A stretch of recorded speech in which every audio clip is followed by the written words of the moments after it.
Good morning, and welcome to this week's episode of Ask Dr. Murphy. I hope everyone is doing well today. My name is Katie Berg. I'm a research study coordinator with the Havey Institute, and I'll be leading today's discussion. I'd like to welcome and introduce Dr. Robert Murphy. Dr. Murphy, how are you this morning? Doing quite well. Thank you. Dr. Robert Murphy is the executive director of the Havey Institute for Global Health and the John Philip Fair Professor of Infectious Diseases here at Northwestern's Feinberg School of Medicine. He answers your COVID, infectious disease, and public health questions each week here on the Havey Institute for Global Health's Facebook page. Today, Dr. Murphy will be addressing a viewer submitted question, the latest headlines, and our lone US COVID statistic through today, September 19th. We invite you to suggest any questions, comments, or topics, leave them down below at any of our social media linked in the description or the comments themselves.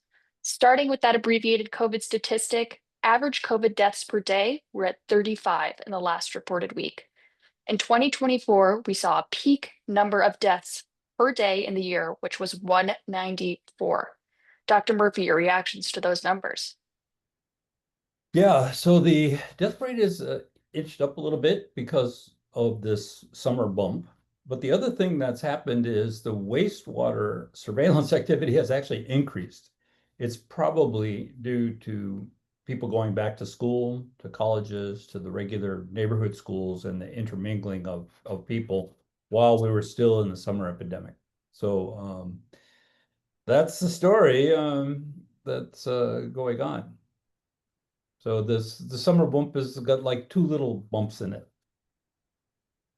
So we will wait and see what happens after that. As we have mentioned before, the deaths from COVID follow long after those infections. So we Yeah. will see what happens there. And the current vaccine that is now available works better against the current circulating virus. So this should not stop people from going ahead and get the new COVID vaccine if you're eligible for it or you want to take it. And speaking of COVID vaccines, a COVID vaccine of the future may be a nasal vaccine. There was just some great trial data for this vaccine. Can you tell us about it? Well, this is a nasal spray, I think is what you're talking about, that has interferon in it. And it looks like in a double-blind placebo-controlled study, which is like the best way to measure the effect, in 433 patients. The study group that the incidence of COVID-19 was significantly lower in the interferon spray group. So it prevented infection. It was 8.3 versus 14.4%. So it's basically cut the rate almost in half, 40% risk reduction. And importantly, those patients in the study were cancer patients, which I understand may have a harder time building up immunity. Right. Yeah. I mean, these are very high risk people. They were very, interested in this particular group. Mhm. And speaking of these respiratory diseases that we are trying to prevent, there was just new data posted from the CDC in the Morbidity and Mortality Weekly Report regarding the 2024-2025 flu season. Can you give us those numbers? Yeah, no, so the 24-25 flu season was one of the highest severity flu epidemics in more than a decade. And the hardcore numbers, and this goes from October 1st, 2024 to April 30th, 2025. That's technically the flu season, the whole flu season. There were some almost 39,000 flu-associated hospitalizations. And this is the highest rate of infection since 2010-11. Across all age groups, the hospitalization rates were approximately 2 to 3 times higher than usual. So this is really not good. It turns out all age groups were impacted. Most of the cases are older people, 75 years of age and older, but it was an increase in every single age group, including pediatric cases. This is important now because the ACIP, this is the group that recommends vaccines in children, um, last year was a very bad year for children. There were some 280 flu-associated pediatric deaths. Now, the flu vaccine is recommended, or up until now, I don't know. We'll see what happens at the end of today because it's ongoing today. Kids 6 months of age and older can take the flu vaccine, and the younger ones are particularly at risk. So, the argument that I have heard is that, oh, pediatric deaths is only 0.1% or some very low percentage, but still 280 pediatric deaths. Kids are not supposed to be dying, and over half those kids have no underlying uh, immunocompromised disease. So it can be anybody can die of the flu. Just being a kid, it puts you at risk. So this is what's going on now with this is why we give preventive vaccines to prevent all this stuff. They're making the same decision about hepatitis B today is the decision. We give newborns hepatitis B vaccine right when they're born. And that has basically dropped the number of new hepatitis B cases in kids, which can cause liver disease and death later in life, from 20,000 per year to 20. I mean, it's almost gone. Dramatic. And they're talking about not giving the vaccine anymore to these kids, which is just like going backwards. If you give it to people who the mother is infected with has chronic hepatitis B and can spread the virus, we tried that approach and it didn't work. We ended up still with 20,000 cases a year because a lot of people come in, they don't know the status or the test results are inconclusive, and that logically makes sense, but practically from a public health measure didn't work.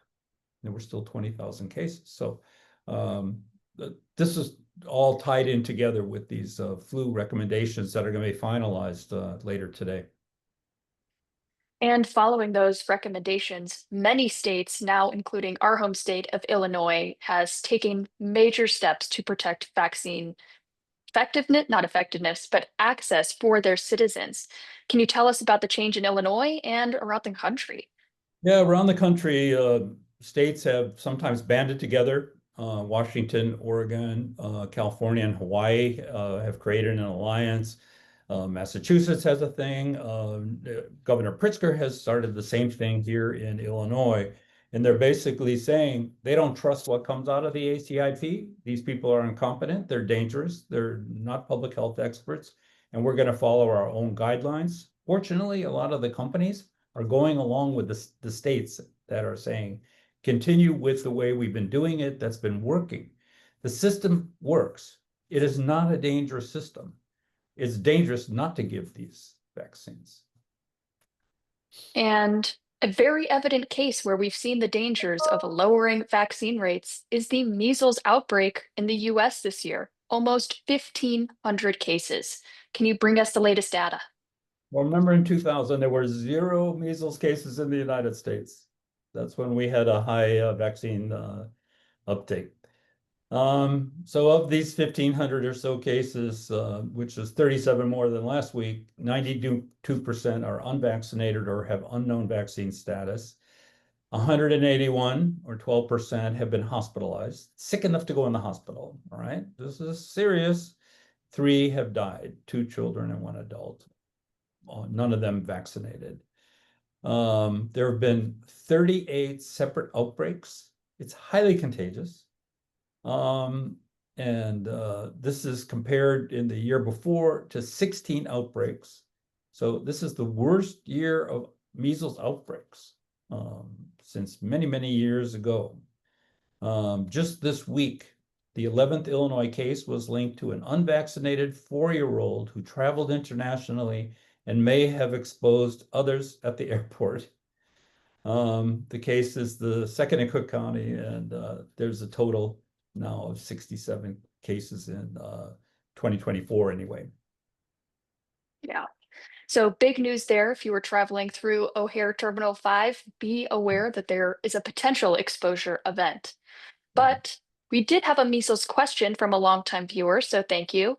And they ask, as a 68-year-old woman, do they need a measles booster? They think they had measles as a child.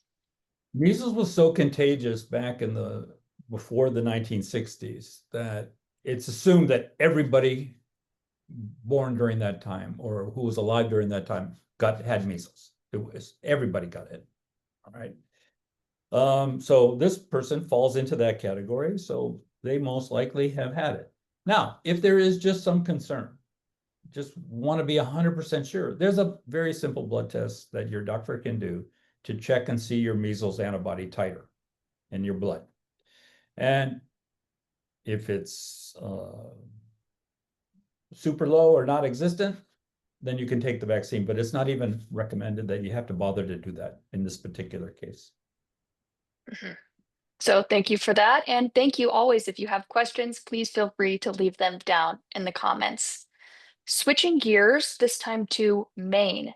There has been a large HIV outbreak in Maine linked to the cutting of public health services in this town. Can you tell us about it? Yeah, so Penobscot County, Maine, is grappling with the largest HIV outbreak in the state's history. The main city in Penobscot County is Bangor, which has a population of 32,000, Bangor, Maine. The county had identified 28 new cases over the last 2 years. That's 7 times the typical number for that length of time it's supposed to be. And nearly all the cases, no surprise, are among people who use drugs and are homeless.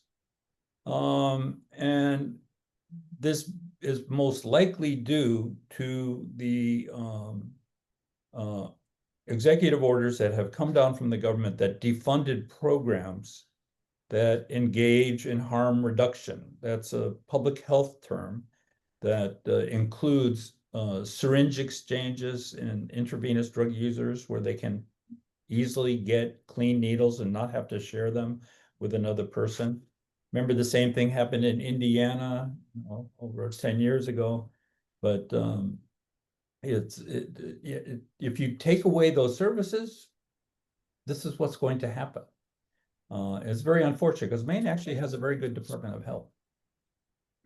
It's a very good example of even in places with strong resources and great public health system, these things can happen due to these cutting of funds. So something that we will be tracking going into the future. You think, how much does it cost to take care of these 28 people who now have HIV for the rest of their life?